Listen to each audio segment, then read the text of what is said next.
छात्र छात्राओं, आप सबको हिंदी साहित्यकार एवं कवि विक्रम गौड़ रसिक का सादर अभिवादन। विद्यार्थियों, आज मैं आप लोगों के साथ हिंदी साहित्य के निर्गुण धारा के प्रवर्तक एवं समाज सुधारक संत कबीर पर व्याख्यान दूंगा,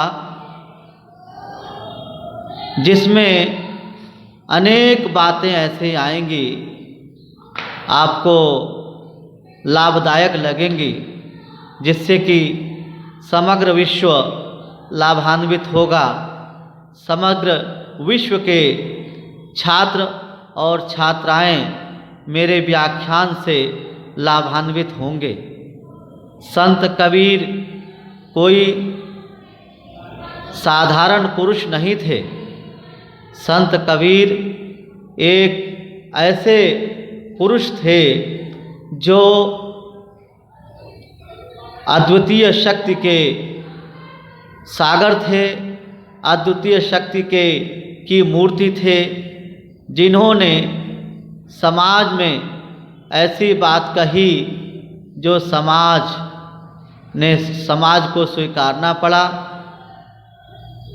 धर्म को स्वीकारना पड़ा, धर्म में परिवर्तन दिखने को मिला।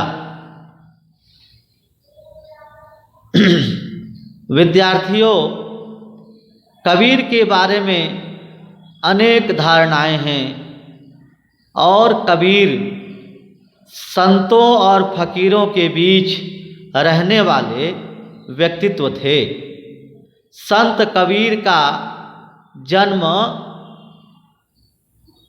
1398 में माना जाता है और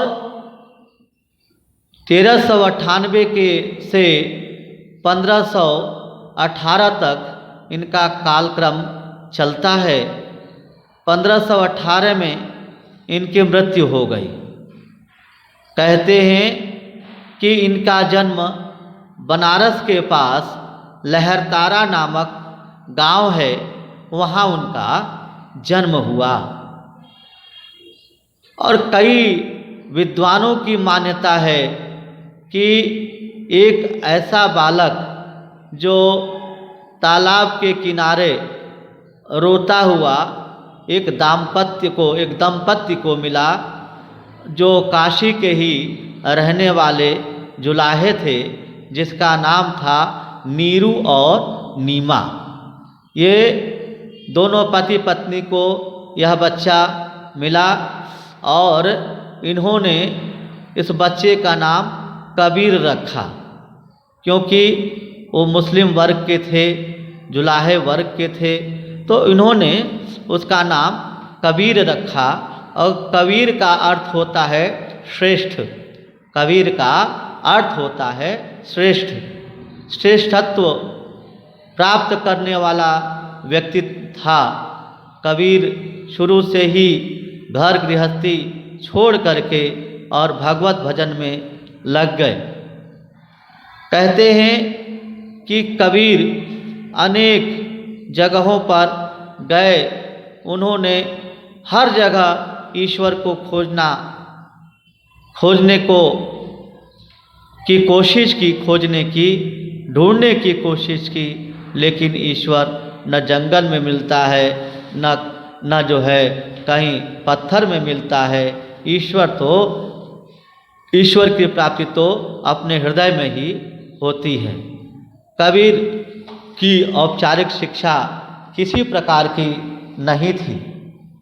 कबीर स्वयं कहते हैं कि मसी कागज छुयो नहीं, कलम गही नहीं हाथ। कबीर कभी विद्यालय नहीं गए, कभी भी नहीं गए विद्यालय, लेकिन कबीर के भीतर ऐसी सात्विकता थी, ऐसी अद्वितीय शक्ति थी, जिसके माध्यम से कबीर ने समाज को एक नई दिशा दी और उन्होंने मूर्ति पूजा का विरोध किया, मूर्ति पूजा का विरोध किया, एकेश्वरवाद की स्थापना की और निर्गुण ब्रह्म को मानो ऐसा उन्होंने कहा और धार्मिक आडंबरों का विरोध किया। धार्मिक आडंबर जैसे मस्जिद में रह कर के अल्लाह अल्लाह चिल्लाना और जो है मंदिर में रह कर के मूर्ति पूजा करना, अनेक घंटी बजाना, शंख घड़ियाल बजाना, गेरुए वस्त्र पहनना, जो अनेक जितने भी आडंबर थे धर्म के आडंबर थे, जितनी रूढ़ियाँ थीं, उन रूढ़ियों का कबीर ने घोर विरोध किया और उन्होंने कहा कि तू कहता कानन की सुनी, मैं कहता आँखिन की देखी, मैं कहता आँखिन की देखी, तू कहता कानन की सुनी। इसीलिए जब जितने भी दोहे कबीर ने लिखे उसको साखी का नाम दिया। साखी शब्द साक्षी से उत्पन्न हुआ है। साखी शब्द बिगड़ा हुआ अपभ्रंश रूप है, उसका शुद्ध रूप है साक्षी। साक्षी का मतलब होता है सबूत, प्रमाण, आंखों देखी बात, चश्मदीद गवाह। साक्षी का मतलब होता है चश्मदीद गवाह। तो कबीर ने ऐसी बात देखी और कही और कबीर जो है बड़े ज्ञानी थे। कबीर के लिए दो प्रश्न आते हैं कि कबीर क्या समाज सुधारक थे या कबीर जो है संत पुरुष थे। कबीर जो है संत पुरुष थे, निर्गुण भक्ति काल के निर्गुण धारा के प्रवर्तक माने जाते हैं और ज्ञानाश्रयी मार्ग के कभी नहीं ज्ञानाश्रयी मार्ग के प्रवर्तक माने जाते हैं। कबीर को हम कभी नहीं कह सकते। कबीर जो है एक संत पुरुष हैं, समाज सुधारक हैं और इन्होंने जो कुछ भी देखा वो सब लिखा। कबीर को यातनाएं भी मिली, समाज के द्वारा प्रताड़ना भी मिली, लेकिन कबीर ने हिम्मत नहीं हारी। विद्यार्थियों, जब कबीर जहाँ भी जाते थे वहाँ जो है तुरंत बोल देते थे, तुरंत जो भी गलत बात होती थी वो उसका विरोध कर देते थे। और कबीर ने कहा कि पाथर पूजे ते हर मिले, तो मैं पूजूं पहाड़, ताते तो चकिया भली, पीछ खाए संसार। हाँ, क्या मतलब? जब पत्थर पूजने से ईश्वर की प्राप्ति हो सकती है तो भाई इससे बढ़िया तो चक्की है, आटा पीसने वाली, गेहूं पीसने वाली चक्की है, उसकी पूजा करें जिससे कि हमें आटा बना करके वो चक्की दे देती है और हम जो है खा करके स्वस्थ हो जाते हैं। ये जरूरी है। ये सार्थक बात कही है, कबीर ने सार्थक बात कही है। और कबीर ने अनेक जाति पाति का विरोध किया।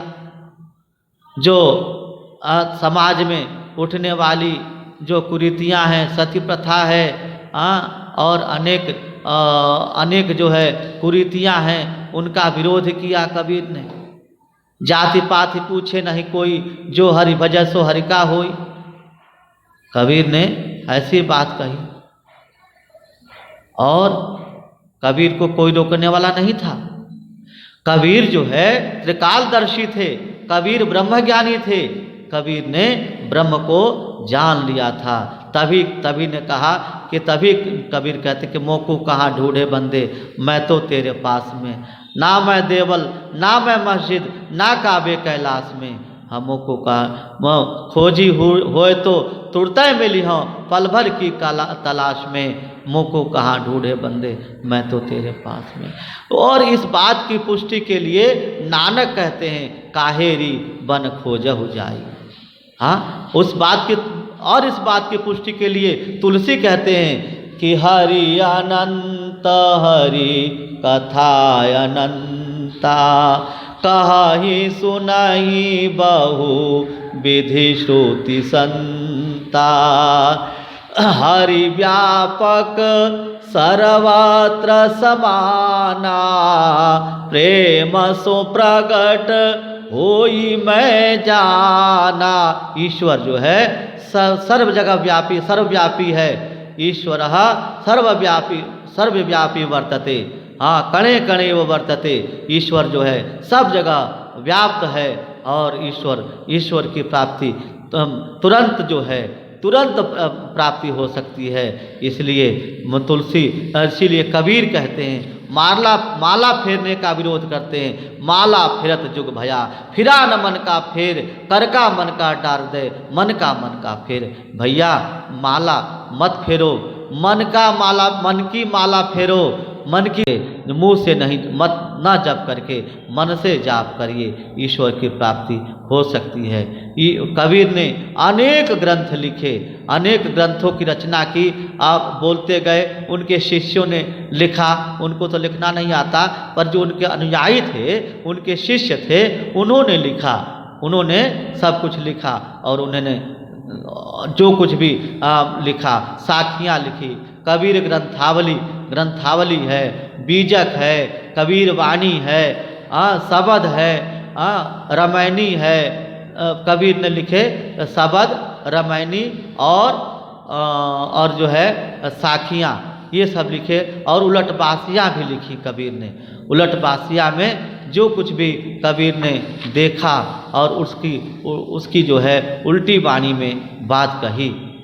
तो इस प्रकार से मैंने कबीर जो है असमय उनकी मृत्यु हो गई। कबीर जो है कहते हैं कि जीते जी तो काशी में रहे और मरने के समय जो है मगहर चले गए। मगहर एक जगह है, वो कुशीनगर के पास में है, और वहाँ जा कर के उन्होंने अपने शरीर का विसर्जन कर दिया, अपने शरीर का त्याग कर दिया कबीर ने। और ये बात कब की है? 1518 की। 1518 में ऐसा आचार्य रामचंद्र शुक्ल कहते हैं कि 1518 में कबीर की मृत्यु हो गई और मगहर में जा कर के वहाँ समाधि लगा बैठे और वहीं पर मृत्यु हो गई। हिंदुओं और मुसलमानों में लड़ाई हुई कि हिंदुओं ने कहा कि हम इनका दाह संस्कार करेंगे, और फिर मुसलमानों ने कहा कि इनको हम दफनाएंगे। लेकिन जब चादर उनके मृत शरीर को देखा, जब चादर उठाया तो फूल मिले वहाँ पर, शरीर के जगह पर पे फूल मिले, और कुछ पुष्पों को मुसलमानों ने ले लिया, कुछ पुष्पों को हिंदुओं ने ले लिया, और अपनी अपनी रीति रिवाज से उनका कर्म क्रिया करके और जो है अपने आप को संतुष्ट हुए। तो विद्यार्थियों, अभी आपने कबीर पर मेरी चर्चा सुनी, कबीर के जीवन वृत्त पर बात मैंने की। और क्योंकि आप लोगों के यहाँ संक्षिप्त रूप में मैं बात करता हूँ कि कबीर जो है अनेक प्रकार से, अनेक आयाम से कबीर हर एक बात से खरा उतरते हैं। ये सामाजिक विषमता का विरोध, एकेश्वरवाद की स्थापना, धार्मिक आडंबरों का विरोध, जाति पाति का विरोध, सब कबीर ने देखा और समाज सुधारक के रूप में कबीर जो है प्रसिद्ध हुए, और संत पुरुष के रूप में कबीर प्रसिद्ध हुए। तो इस प्रकार से मैंने आपको कबीर पर चर्चा की। अब आपके यहाँ अंतरा भाग 1 में कबीर के 2 पद लगे, उन पर मैं चर्चा करूँगा। बेटा थोड़ा पॉज करो।